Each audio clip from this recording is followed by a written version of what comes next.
Sweden দূতাবাসের উদ্যোগে এবং ইউএনডিপি, ইউএনএফপিএ ও ইউএন উইমেনের সহযোগিতায় রাজশাহীতে পদ্মার পাড় মুক্ত মঞ্চে গতকাল শনিবার থেকে শুরু হয়েছে আলোকচিত্র প্রদর্শনী বাংলাদেশি এবং সুইডিশ বাবা।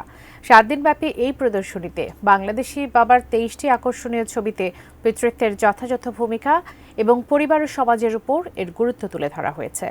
ঢাকা, খুলনা, চট্টগ্রামে সফলতার পর প্রদর্শনী রাজশাহী সংস্করণের লক্ষ্য আধুনিক পিতৃত্বের উপর সংলাপ গভীর করা এবং যত্নশীল ভূমিকা শেয়ার করা। বিখ্যাত সুইডিশ ফটোগ্রাফার জোহান বাফম্যানের সুইডিশ ড্যাডস-এর অনুপ্রেরণায় এই আলোকচিত্র প্রদর্শনী।